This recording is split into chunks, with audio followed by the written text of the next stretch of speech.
First of all, David, how are you fixed team-wise for tomorrow? All good. We've had a really good training week. Not really had many of them this season. When you think about the amount of fixtures we've played and then the international break, with so many players going away, it's probably been the first real week where everybody's been on the grass together. And then with the window closing, the squad being the squad. So I think from that point of view, it's been a really good week. Fitness-wise, everybody's came through. Everyone's in good place. One's missed a game last week. Obviously, Miguel missed a game. We're returning a little bit later. He's trained all week and absolutely fine. So, no, we're all looking forward to a real tough test, but a brilliant game to look forward to. What do you expect at Ibrox tomorrow, apart from a tough fixture? Because there's been a lot of focus regarding the noise that's going on around Ibrox at the moment, and what is the difficulty in you and the rest of the team actually just pushing that to the side? I think the big thing is to ignore the noise, because one thing, this challenge and test is a real difficult one. We know that. The players they've got, experienced manager, it will be a really difficult game. We need to be our absolute best, as we've done already and demonstrated going away in Europe this season, and away performances have been very good. It needs to be that again. And all I can focus on is the things I can control, which is making sure I've got a game plan, get the players ready to go into the game, to give them as much confidence and belief as possible to get into the next round of the Cup, regardless of who the opponent is, what's going on with the opposition, or what's been said to be going on with the opposition is something I can't control. The players certainly can't control that. All we can worry about is how we can sort of turn up and try and give ourselves the best chance to get in the next round. But how much do you use in your game plan the fact that Rangers are under a lot of pressure at the moment and try and turn the crowd against them as quickly as you can? I think that's very similar in every game. Obviously, we went there last season and got a positive result.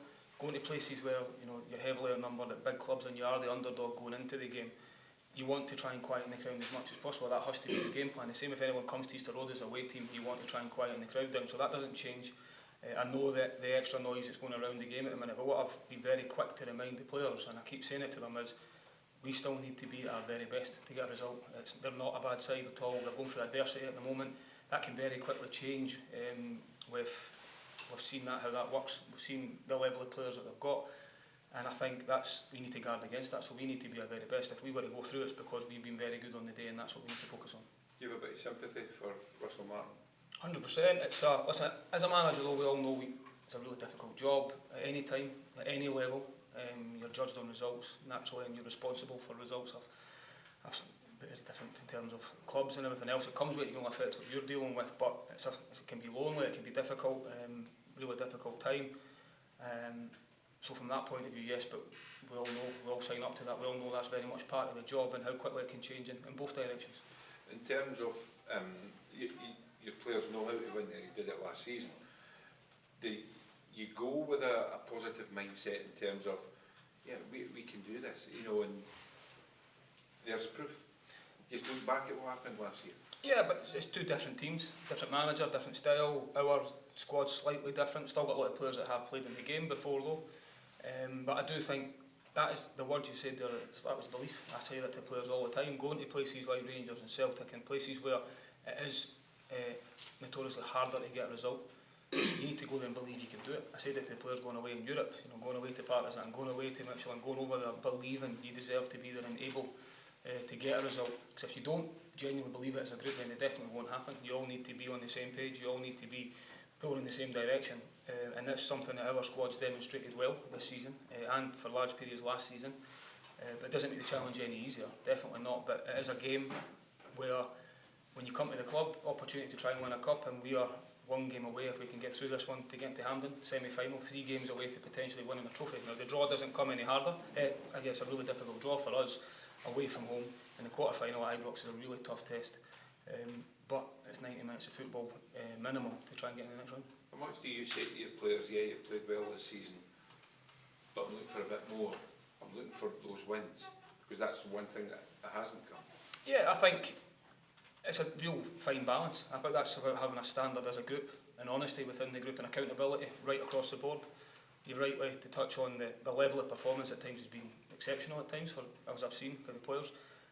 The actual results haven't always reflected the level of performance at times. There has been areas within it where we've let ourselves down, and that's areas we need to improve on, whether that be conceding goals, timing the goals, what that looks like, but also being more clinical. I'd be a lot more concerned, I think, with 27 shots against Dundee United, which shows you how the game went, because they could have been 6-6, and I said that after the game. So then we always go over every game to make sure we're always improving and learning from what we've been doing. Away form's been good, but that doesn't mean that you can just turn up and expect it to be good all the time. Why was your away form good? What did you do well in the game? And I think that's something that we're always looking at. How can we improve the players? That's our job as coaches, and the players are always striving to get better all the time as well. Finally, David, a little bit on the side, I spoke to David Martindale during the week about VAR, and I think he was half joking but half serious that AI could be taking over games.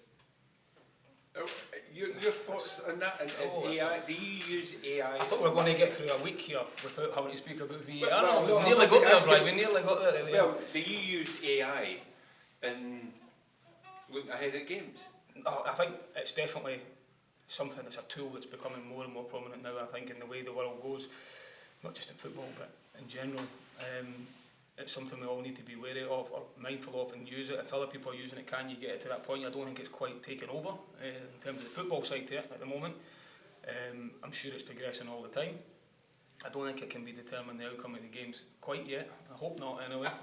But that's probably a question for later down the road. In terms of the VAR stuff that a lot's been said and made about it in recent weeks, I still stick by it. The whole reason for it and why we've got it is to try and improve the product. And the accountability that works. And I think the people are coming out and saying, when we've got it wrong, here's why we got it wrong. Everybody's trying to do the right things and trying to move the game forward. And then going into the game tomorrow, top referee, top VAR, people looking at it. So I've got no concerns over it. We just need to make sure, as I say, everyone keeps trying to improve, and that's my job from a football point of view, and results based, and the referees are very much accountable for their job. A lot of people look at this Rangers team and think that they're there for the taking. Do you feel that sort of pressure, that there's maybe a little bit of expectation on you and your players to do a job on Rangers? I think if you just look at, as I've already discussed, it goes right back to the very start of the conversation here, which was this is a real tough test regardless at any stage, whatever the form table is and what it looks like. Historically, going to Ibrox is a really tough place, and it isn't going to be any easier tomorrow. It's a real difficult one. You've got a lot of players. If you look at them, I can't control them obviously, but they'll be hurting. They're desperate to turn it round. So that's all things we need to be wary of as well. But they're also very good players. So the expectation and things that have come in is a lot of that's been built up because of how successful we were last season, and that was the message to the players on day one, returning this season, that for how well we were, how good we done last season and how well we finished the season, the run we were on, the expectation and the noise starts to grow around the football club. Can you go and then reproduce that? But it was always going to be really difficult because everybody else is trying to improve as well. There's a lot more finance in the league, there's new managers in the league with new ideas, and everybody's trying to push it forward. And I do think the league's improved again this season already, for what I've seen in the early parts of it. Every team is looking to improve, and you can see that with how tight the league is already after so many draws. Teams, it's hard to win games of football. We're finding that at the minute, and tomorrow will be exactly the same. The slight difference being a cup tie, so it gets settled on the night, so you can, all the excitement that comes with going there and trying to get in the next round of the cup. You mentioned Hampton earlier there. Do you use some of your fond memories of going to the National Stadium to give the team that little bit extra motivation heading into cup ties? I think it can be used as that. If some players, especially new players that have came, maybe haven't had the opportunity to play at the National Stadium before, which isn't something that happens every week in your career, certainly not. So you need to relish the opportunities, and I also think it can be used as that extra incentive, as you just touched on, that you're one game away from Hampden into a neutral venue semi-final of the competition. And I go back to the very start, it's why when you come to a club like Hibs, there is a genuine opportunity to try and win something, and at this moment in time we're 3 games away from winning a trophy, 1 game away from a semi-final regardless of the opposition, and it's up to us to try and take as much as we can and go there with a game plan to try and get in the next round. How big an indication of tomorrow's performance and result, well, how much will that be on how far the team's come? I think if you look at, you're getting that every single week. So I think every week you're always looking at, you're only as good as your last game, people say all the time as well. So it's very much how we're demonstrated how things can change really quickly in a real positive way. But you always have to guard against complacency. You need to guard against it going the other way, because as I've just touched on, the level of competition and the standard of the league and the players and that you play against every week, we need to be at our very best all the time. So I think it is great that people are talking about Hibs going there and getting a result, because yes, we did do it last season. Everything else that comes with it doesn't make it any easier, as I keep touching on. But it is also an opportunity and a great game as a player. These are the games you want to go and test yourself against, you know, a top team, a brilliant stadium to go and play in as well. I say that all the time, you know, a real traditional stadium that's, you know, one of the top ones in Scotland to go and play in. And as a player, they should all be looking forward to it. And just touching back on Rangers, Russell Martin's under great pressure at the moment. You faced similar pressure just under a year ago. Can you sympathise with how challenging his job is at the moment? I think it's always challenging, even when you know, it's a very different pressure, but the pressure's on every single week. It's what we sign up to as managers.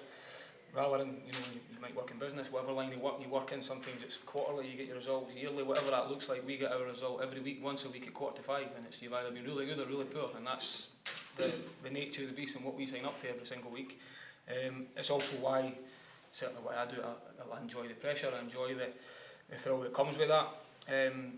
But it can be challenging, it can be tough on, you know, personal life as well, and you never really want it to affect that, as long as it stays professional and everybody's, you know, trying to do the right things. You can always be respectful of that, because everyone, same in football, everybody's got an opinion and everyone's got the way in which they believe it should be done, and I'm sure Russell's got his beliefs in the way he wants it to be moving forward and how he believes he can turn it around. Sorry, no, you go. You played alongside James Keating in a really happy moment for you, you know, the 2016 Cup final. What's your reaction to the news today that he's been convicted and has been sentenced for money laundering? I've not got any comment on that. That's just news to me this morning. I'm not aware of it. No, is that on social media or something? What's that?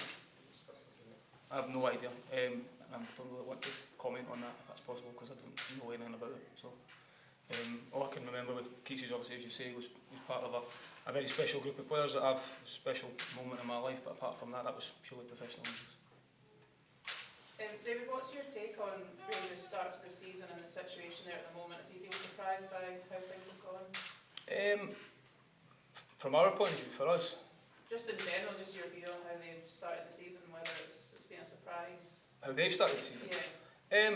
No, I think, listen, I can only comment on what I'm so concentrated on what we're doing all the time. One thing I can't do is worry about other people and what teams are doing, and I can't control what happens at any other club. So my full focus is on that. I'll go back to it. They've got really good players. They've got a very experienced manager who's managed at a very high level. So it can change very quickly. Demonstrated that. We've done that personally ourselves. Demonstrated that last season, how quickly it can change and then what that looks like. So I think nothing surprises me in football. So when you're saying I'm surprised about it, nothing really does. I think you always need to be wary of that. And it also shows, and I've said that a long time now, that the product in Scotland is very good. It's getting better all the time. You know, the level of athletes that are playing in it, the standard within it means that, you know, the gulf maybe is getting smaller. People talk about the gulf in Scottish football. People talk about Rangers and Celtic all the time, but it shows, you know, it's getting more and more competitive all the time, which can only be a good thing for Scottish football.